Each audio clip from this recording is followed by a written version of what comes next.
Hello, this is Catherine from Accelerated Reader. Today, I will continue to read The Butterfly Bee Lady and the Bee, written by Ig Oliver. Before I begin reading, I would like to give a big thanks to the author for sending me this book to read on my channel. In the description below, I have included links where you may find and purchase this book. Don't forget to like and subscribe. One day, Beliza found a beautiful stone, which looked like a crystal, and inside was golden pollen, which glowed like the stars. The queens had both heard stories of such a stone. Beliza believed it was there to protect and fill lives with happiness. But Sindina believed it held the secret to beauty and long life, and should never be shared. One day, the two queen sisters argued over the stone, over how it should be used. Sindina tried to grab the stone from her sister, but as so she did, her sister fell to the floor and the stone shattered into millions of pieces, and the golden pollen engulfed her, covering her. When the pollen settled, Beliza's wings were covered in the broken crystals, and she couldn't wipe the golden pollen from her clothes. Sindina, in her fury, lied to everyone and accused her sister of destroying the precious stone. She said that her sister had been disfigured as a curse for destroying it. She had Beliza sent away, banished, never to return. Though, secretly, Sindina had managed to pick up some of the golden pollen from the floor and save it for herself, extending her life. As time went by, flying creatures started to appear that had never been seen before, like butterflies, bees, flies, and many other creatures with wings. It was believed that Beliza had returned and was coating the eggs of the dragonfliers with the gold pollen and changing the babies within. Realizing this, Sindina then proclaimed her sister as an evil witch who should be hunted down by all dragonfliers.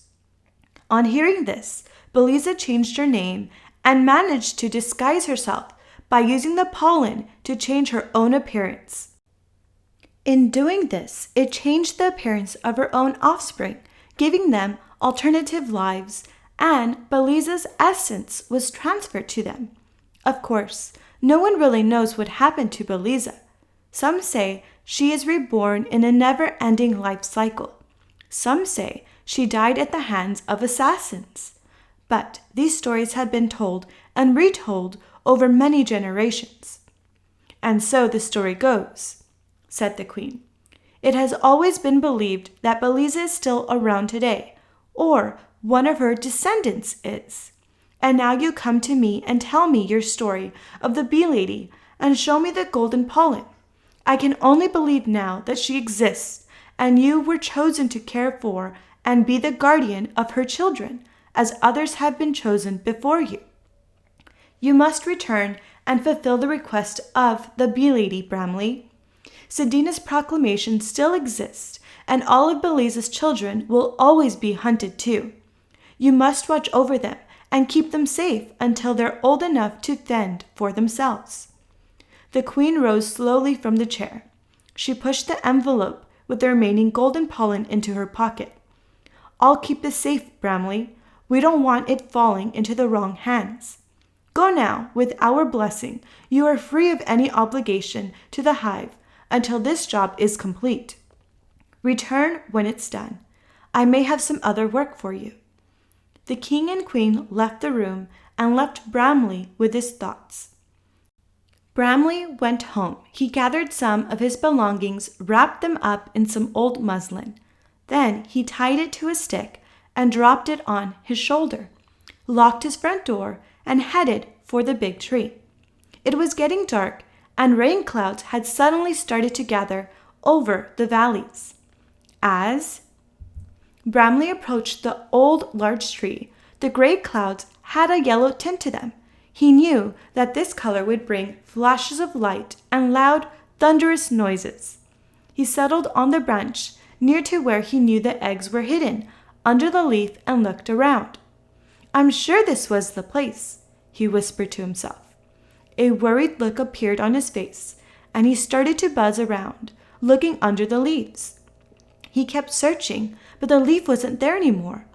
A sense of dread began to set in. Without warning, the wind began to strengthen, and there was a sudden thump sound as a raindrop hit a leaf next to him.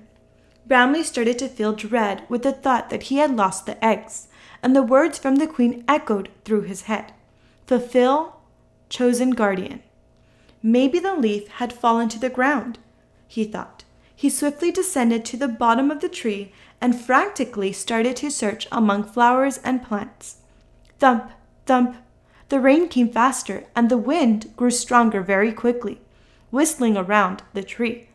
Bramley found himself being pushed and thrown about by the whirling wind. He began to shout, in the hope he could be heard. Eggs! Babies! He shouted. The grass and flowers began to bend and sway in the wind, and he began to struggle to fly forward, pushed back by the wind. The rain poured now and started hitting him hard as it turned into a storm. He realized it was hopeless to keep searching. He looked up at the tree swaying above him, its leaves shiny, wet, and dripping.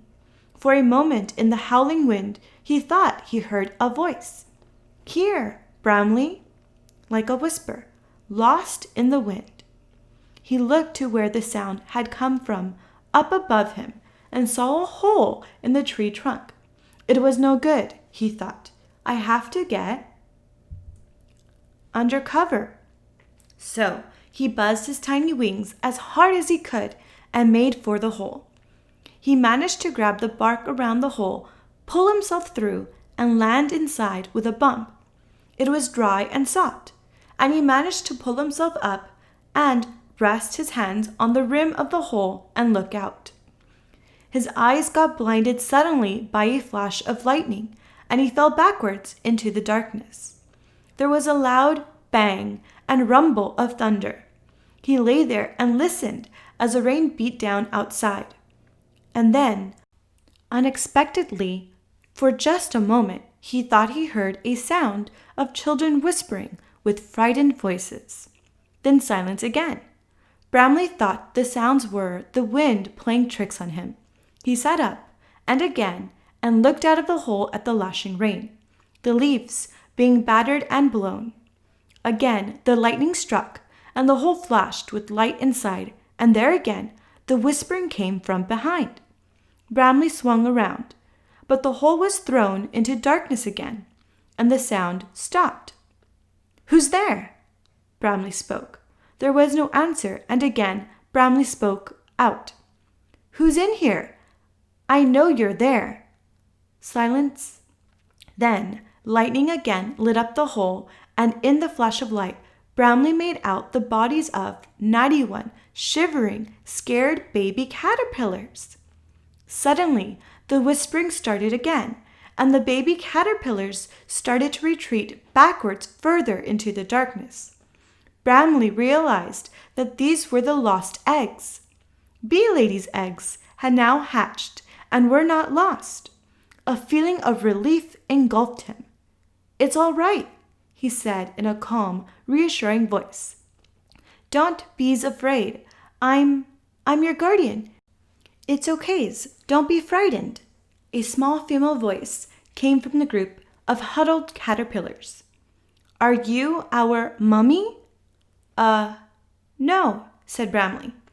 Im's your daddy, came the small voice again. But before Bramley could reply, a small yellow and black striped girl caterpillar appeared into the light and looked up to him and smiled. Bramley looked down at her. He'd seen a smile like that before. He looked around, and more small caterpillars came out of the woodwork into the light. All of them different colors, all looking for reassurance. Yes, said Bramley. Yes, I'm your daddy. The storm clouds began to recede, and the rain abated to light single drops here and there on the leaves outside. A ray of sunlight gleamed through the breaking clouds onto the tree, and warmth flowed gently into the hole. I'm hungry. a tiny voice came from the huddled caterpillars. Me too, came another. The small, yellow-striped caterpillar looked up at Bramley. We're all hungry, she said, shuffling up closer to Bramley, closely followed by the other 90 colorful caterpillars, all echoing the same sentiments of hunger. Well, Bramley spoke quickly, trying to think of a way to stop the sudden surge of bodies. There's plenty to eat outside. Outside? They all whispered in unison, some of them peering out of the hole. Outside? Again came the girl's voice.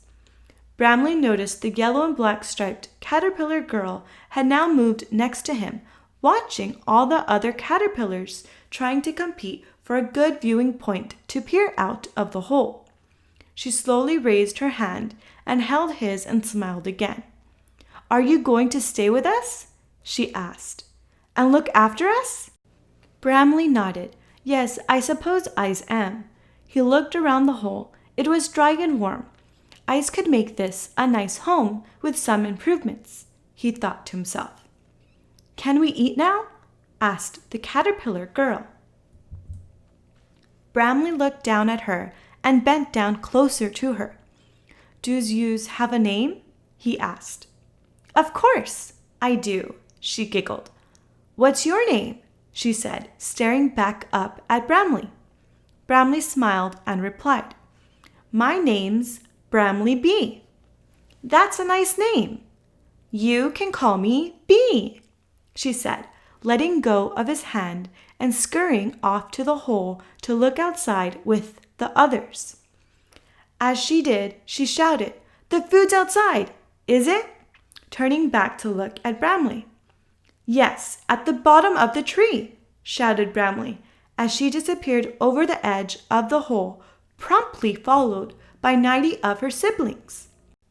As the days passed, Bramley got to know his new family. He spent lots of time making the hole habitable and arranging it so all 91 caterpillars had a place to sleep. He'd even found time to make himself a guitar, which he loved to play before bedtime. Every day, some of the growing caterpillars would come up to him to ask him to give them a name. This was the most amusing task. He loved putting names to faces, as they all had different characters. And they were all happy with whatever name he gave them.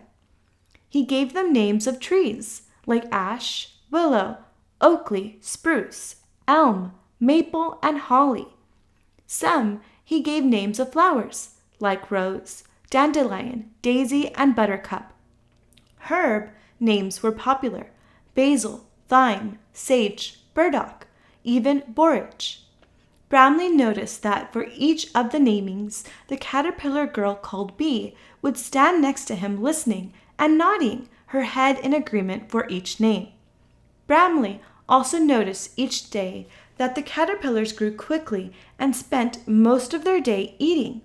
They came back to the hole in the evening with big bellies, and then huddled up, ready to listen to one of Bramley's tales or sing songs, mostly about a bee's life.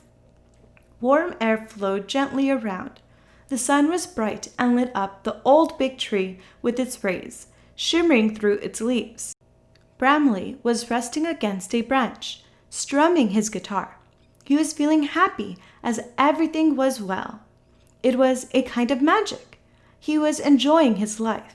He'd sit and daydream, but in the back of his mind, he still missed Bee Lady and their friendship and her funny ways, and still wondered where she had gone or whether or not he would ever see her again. His mind drifted as he gently strummed his guitar, and he dreamt. His dream took him to another world where everything was beautiful, a blue sky with yellow gold sun, and he was with Bee Lady, flying through the flowers and grassy paddocks. All creatures danced, played, and sang. He sang as he flew into his dream. Drum, drums, drums, dee-drum, drum, drums. Bramley plucks his guitar, sitting here amongst the dandelions. A shadow of a dragonfly's wings filled the sky, but slowly changed to Bee Lady's wings, flying closer. She appeared before Bramley, smiling. Can you hear the breeze flowing through the leaves, while the sunbeams are stroking the land gently with its golden hand? And you and me together. They fly together through fields and trees, and all insects, birds, and animals sing along. Flying hand in hand, let us be together forever. In this wonderful land, let us be together forever. In this golden hand, the wind blows north to south and east to west. But my love for you will always stay true, forever together. My honey, it's true, I love you. And as I gaze into this land, I see myself becoming part of you. I'm changing, I'm growing, is that golden hand, pointing the way for us to stay, together forever, forever together. Suddenly, Bramley is awoken from his dreams. Bee, the caterpillar girl, is shaking Bramley's shoulder. Wake up, Daddy! Bee had grown. Her bright golden yellow appearance always shone out. She was quite a funny child, and in many ways reminded Bramley of Bee Lady. He noticed that all the other caterpillars always listened to her when she spoke, and he also enjoyed the fact that she asked him lots of questions, to which he'd always give an answer. Bramley, Bee said, I want to tell you about a feeling I've been having recently, and it's not just me. It's all my brothers and sisters, too. We've all been feeling very tired the past few days. She yawned as she spoke. It's like we all keep stopping and dreaming and then's waking up very quickly. But it's been happening more often today. She yawned again. I think something is going to happen to us. Bramley looked at her and noticed that she did look tired. Maybe's you're all going downs with colds. Perhaps yous should all come ins and rest, Bramley said, now looking a little concerned. Bee agreed, so Bee and Bramley called to all the other caterpillars to come home and have an early evening. Bramley got them settled and decided what they needed was some nice warm honey and pollen from the eucalyptus. I'm going to go to the hive and bring you all some nice honeys, he told everyone. I'll be back before the sun goes down. Bee came over to him and took his hand. We're going to be all right, Bramley. You don't have to worry about us. Her face had changed over the past few days, from being a baby to a teenager, and she had that smile that Bramley had seen before, a kind of knowing smile. You go and get us some nice honeys, and when you get back, we'll be ready for a nice long story, she said, smiling again. Go now, hurry, and don't get lost. Bramley laughed. Tut, he said, a bee getting lost? I'd never live it down. And off he buzzed. Bramley struggled to carry the 2 buckets of honey he'd managed to get from the hive. Having to get honey for 91 caterpillars wasn't as easy as he had thought. The buckets were heavy and hurt his fingers, and he had to keep stopping to catch his breath and rest his arms. So, on the way back, he decided to make a quick detour and pop to his house and get his work gloves. But, to Bramley's horror, when he arrived, he found his front door smashed and his home broken and falling apart. Bramley felt saddened and angry all at the same time. Who or what could have done this to my home? He thought. He placed the buckets of honey on the floor of his broken house and went to find his neighbors. He buzzed around to see if anyone was about. He saw Mr. Froghopper's door wide open. He popped his head in and he saw that everything was broken. Hellos, Bramley called. Are you here? There was no answer. He moved to the next house where Mrs. Wondwort lived. Again, the house was empty and smashed inside, and he called out again, but nothing. This is terrible, he thought. I'll try Mrs. Rosemary Beetle. She's always in. He popped his head through the open door and called out, but again nothing. Her house looked as though a whirlwind had been through it. Where is everyone's? Bramley thought. He began to get very worried. Suddenly, he saw old Mr. Harry Snail crawling slowly through the long grass below. Bramley swooped down and landed next to him. Mr. Harry Snail disappeared inside his shell, as though he was very scared of something. Bramley knocked on his shell. "Hellos, Mr. Harry. It's me, Bramley Bee." "Go away," came an echoing voice from within. Bramley got down as low as he could to see if he could peer under the shell. "It's me, Bramley Bee," he repeated, "your neighbor." "Where are yous going? Where is everyone? What's happened?" Slowly, Mr. Harry's long, stalk-like eyes appeared from under the shell and looked at Bramley. "They came," came the voice inside the shell, still echoing. "Who came?" asked Bramley. "Who came?" Mr. Harry's face appeared from under the shell, looking very worried and scanning the skies above him. He then looked at Bramley. "They came. They were looking for something. Everyone ran. They started breaking and destroying everything. We were so scared." "Who came?" Bramley repeated. "The dragonfliers," said the old snail, slipping slowly back under his shell. "The dragonfliers," his voice echoed again from within. Bramley's thoughts rushed back to the story the queen had told him about the two dragonflyer twin sister queens and the decree Cindina had made to hunt down all Belize's offspring. He felt a cloud of doom cover his head. Why and how had dragonfliers destroyed his home? Nobody knew what he was doing except the king and queen of the hive. Bramley looked around. Harry the snail had gone, and a sad silence drifted around the broken homes. It was getting dark. Bramley had to get back to the tree. Did the dragonfliers know where the baby caterpillars were? He thought. Bramley rose up into the air and headed as fast as he could to the old tree, leaving behind the buckets of honey. As Bramley approached the old tree, the sun had already settled behind the distant hills, and a deep red glow floated across the horizon. He landed on a branch and looked around. There was no sign of dragonfliers. He looked up at the hole in the tree above him. There was eerie stillness about it. His heart felt heavy. Was he too late? Bramley took a deep breath and buzzed his wings and flew up to the hole. He hovered in front of it and tried to peer into the darkness. He could see and hear nothing.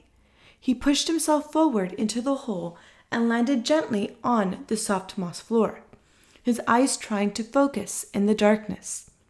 "It's me, Daddy Bramley," he said in a whisper.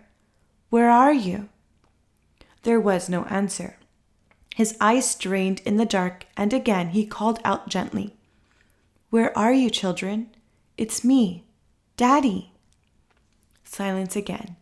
His arms and legs felt weak, and his eyes began to water. He'd lost them. Suddenly, there came a small, faint voice in the darkness. "Bramley Bee?" Bramley strained his ears as though he thought he heard something. Again in the silence came the tiny voice. "Daddy." Bramley turned to where the sound came from and moved slowly forward. His eyes started to focus in the dim light. There, in the depths of the tree hole, he saw Bee's face. His heart pounded as he flew towards her. "Bee, you're okay. You're hanging upside down? What's happening? Where are the children?" Bee smiled a gentle smile at Bramley. "You're late," she said softly. "Where's my honeys?" "Bee," Bramley said, moving closer to her face, "where are the children?" Again, Bee smiled, and her gaze moved from Bramley's face and looked high up towards interior roof of the tree hole. Bramley followed her gaze and looked above him, and there, hanging from the roof, were 90 chrysalises, all huddled together, all with beautiful rainbow colors, all quiet and still. "They're sleeping and dreaming now," whispered Bee. "They're all asleep, and I'll be joining them soon." She smiled at Bramley. "Thank you, Daddy, for looking after us." Bramley looked a little confused. "But what's happening? What's happening to yous all?" Bee reached out and touched Bramley's cheek gently. She smiled and yawned. "It's our way. We sleep and wake up." She yawned again. "Don't worries. I'll see you again soon. Watch over my brothers and sisters." "But—" Bramley tried to get his words out, but his throat tingled and tightened, and a single tear fell from his eye onto Bee's hand. Her hand closed around the tear, and she pulled her arms into her body. She smiled one more time at Bramley. Her eyes closed, and her body cuddled up, and a golden blanket encased her. She slept. Bramley sat at the edge of the tree hole, looking out across the fields. Darkness was crawling along the fields like a rolling, unstoppable wave, fighting the light of the rising half-moon. Bramley's mind was still, running around with all that had been happening. He thought about how the dragonflies had come to his home and had destroyed it. What were they looking for, and why? Was it the golden pollen? No, it was secret and safe with the queen. "No, it's me's," Bramley muttered to himself. "They're looking for me's. If they'd find me's, they'd find the children. They found my's home, so's they must knows I'm hiding the children. But how's? If they found my house and they're looking for me, it won't be long before they find the tree. The tree. I have to move away from here. I have to move them. I have to move them tonight." Bramley remembered that he had seen an old, empty human house across the meadows, not far from the tree. It would be a long night taking all the children's chrysalises across the fields to the house. It would be like carrying buckets of pollen to the hive, which he did every day at work. He could carry 4 at a time, and there was a half-moon and clear skies to help him see. Bramley carefully took down 4 of the chrysalises from the tree hole and headed towards the human house. He used the moon's light to navigate his way. Finally, coming to the house, he flew around looking for a way to get in. He tried the chimney, but there was a strong draft coming out of it, whistling upwards, too strong for him to fly against. The house was boarded up, and the glass impenetrable. There were no holes big enough to crawl through. Eventually, he spotted a pipe coming out of the wall under the thatched roof. It was big enough for him to scramble his way through. Dragging the chrysalises behind him, he managed to get through the pipe and appeared out of the other end into the loft of the house. It was dark, but he could see all around him, and it was warm and dry. Perfect, he thought to himself. He tied the 4 children's chrysalises using the sticky silk which was still attached to the ends of the straw-thatched ceiling. Bramley looked around the loft. There was no other way in except through the pipe. He crawled his way back through the pipe and set off again to fetch the children. Light behind the hills in the east began to brighten as the dawn began to rise, and Bramley finally hung the last 4 chrysalises. He was tired and hungry and wanted to sleep. He looked up at the chrysalises, all hanging peacefully together. He felt safety around him. "I better count you just to make sure you're all here," he said, speaking out aloud. "Before I sleep." 90. He counted exactly. Yawning, he repeated the number. 90. Then, thinking upon this number, he said it again. 90. He looked up, and then he realized there was one missing. "Bee, I've left B. She wasn't with the others. She was hanging the other side of the tree hole. How stupid of me, he mumbled. Okay, boys and girls, I'm going to go ahead and stop there. I will continue in the next video. Don't forget to like and subscribe. In the description below, I've included links where you may find and purchase this book. Thank you for listening.